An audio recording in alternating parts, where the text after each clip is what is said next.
இன்றைக்கி நம்ம இந்த வீடியோவில் பார்க்க போகிறது என்னென்னா பிஎல்டிசி ஃபேன் ஒன்று வாங்கியிருந்தோம். ஸோ இந்த ஃபேனை வந்து நம்ம எப்படி வந்து சீலிங்கில் கனெக்ட் பண்ணுறதுங்கிறத ஸ்டார்டிங் டு எண்டு வர நம்ம வந்து ஸ்டெப் பை ஸ்டெப்பாக பார்க்க போகிறோம்.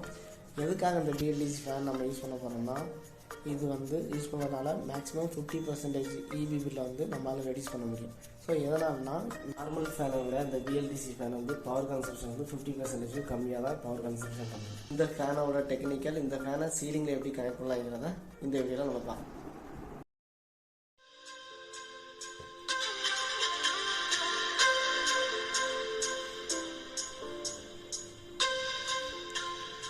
ஃபஸ்ட்டு பாக்ஸை ஓப்பன் பண்ணிக்கலாம். ஸோ உள்ள ஒரு பாக்ஸ் கொடுத்துருக்காங்க. ஸோ இந்த பாக்ஸை ஓப்பன் பண்ண முன்னாடி வெளியில் வந்து எம்ஆர்பி ப்ரைஸ் கொடுத்துருக்காங்க. இந்த பாக்ஸில் எல்லாம் இருக்குங்கிறத வெளியில் மென்ஷன் பண்ணியிருக்காங்க. ஸோ பாக்ஸ் ஓப்பன் பண்ணதுக்கப்புறம் உள்ள ஒரு கவர் கொடுத்துருக்காங்க. இந்த கவருக்குள்ளே என்னெல்லாம் இருக்குன்னா, warranty card, register card, instruction manual இருக்குது. ஸோ 2 இயர்ஸ் வாரண்டி கொடுக்குறாங்க. நம்ம ஆன்லைன் ரிஜிஸ்டர் பண்ண மூலமாக அடிஷ்னலாக 1 இயர், மொத்தம் 3 இயர்ஸ் வாரண்டி இருக்குது. அடுத்து இன்ஸ்ட்ரக்ஷன் மேனுவல். ஸோ இன்ஸ்ட்ரக்ஷன் மேனுவலில் நீங்கள் பார்த்தீங்கன்னா உள்ள ரிமோட்டோட ஃபங்க்ஷன் மோடு, டைமர் மோடு எல்லாமே என்னென்ன பட்டன் எதுக்கு வந்துங்கிறத மென்ஷன் பண்ணியிருக்காங்க.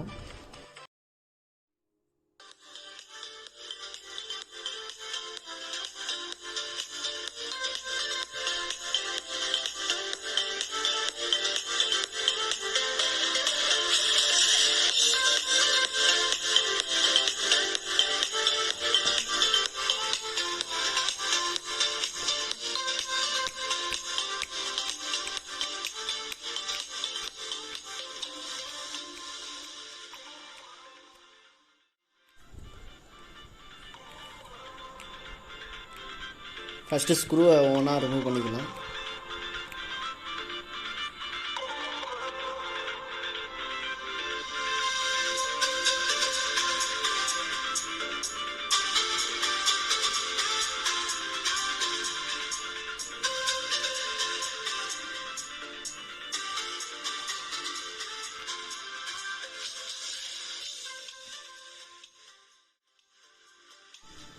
ஸோ எல்லா ஸ்க்ரூவையும் ரிமூவ் பண்ணியாச்சு. இப்போ நம்ம ஒவ்வொரு பிளேடாக கனெக்ட் பண்ணலாம்.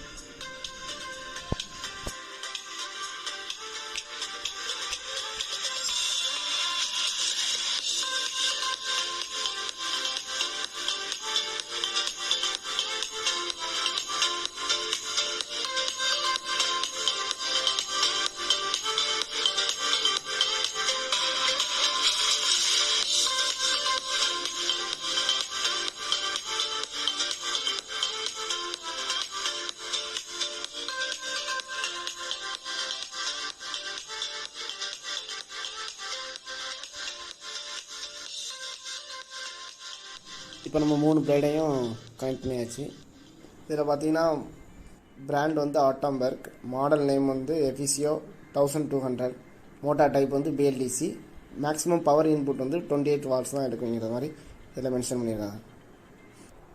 இப்போ input voltage 240 volt 50 hertz single phase AC power தான் இதுக்கு இன்புட்டாக நம்ம கொடுப்போம்.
பழைய ஃபேனு.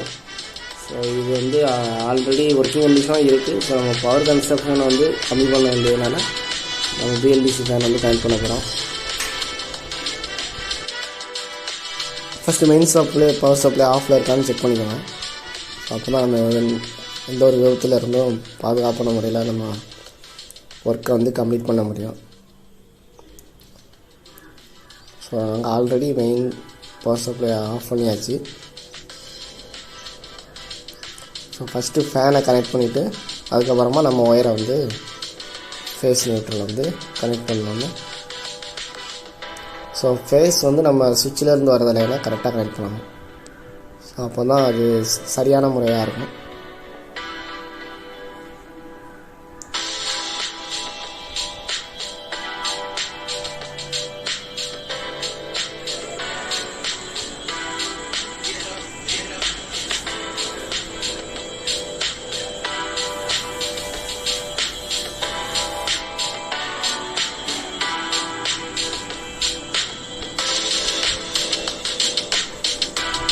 ஓகே, ஃபேனை நம்ம சீலிங்கில் கனெக்ட் பண்ணியாச்சு. ஸோ அதுக்கப்புறம் நம்ம ஓல்டு ஃபேனில் வந்து ரெகுலேட்டர் இருக்கும். ஸோ நம்ம இந்த ஃபேனுக்கு வந்து ரெகுலேட்டர் தேவையில்லை. ஸோ நம்ம அதுக்கு கூட நம்ம ரிமோட் வந்து யூஸ் பண்ணுறதுனால ரெகுலேட்டர் வேணும். ஸோ அதனால் ரெகுலேட்டரை வந்து ரிமூவ் பண்ணிவிட்டு நம்ம டேரெக்டாக ஸ்விட்ச் வழியாக கனெக்ட் பண்ணியாச்சு. ஸோ இப்போ நம்ம மெயின் பவர் சப்ளை ஆன் பண்ணணும். ஆன் பண்ணிவிட்டு நம்ம ஃபேன் ஸ்விட்ச் ஆன் பண்ணோம்னா ரிமோட் மூலமாக நம்மளால் ஃபேனை வந்து ஆன் அண்ட் ஆஃப் பண்ண முடியும். ஸோ ரிமோட்டில் ப்ளூ கலர் பட்டன் இருக்குது. ஸோ அது எதுக்காண்டினா பூஸ்டர் மோட். ஸோ நார்மல் ஃபேனில் வந்து 0 to 5 வரை தான் நம்மளால் ஃபேன் ஸ்பீடை வந்து வேரி பண்ண முடியும். ஆனால் இந்த BLDC ஃபேனில் வந்து பூஸ்டர் மோட்னு ஒரு ஆப்ஷன் இருக்குது. ஸோ அதனால் நம்மளால் நார்மல் ஃபேனை விட ஹை ஸ்பீடில் இந்த BLDC ஃபேனை யூஸ் பண்ண முடியும். ஸோ இவ்வளோ தான் இந்த வீடியோ. தேங்க்யூ.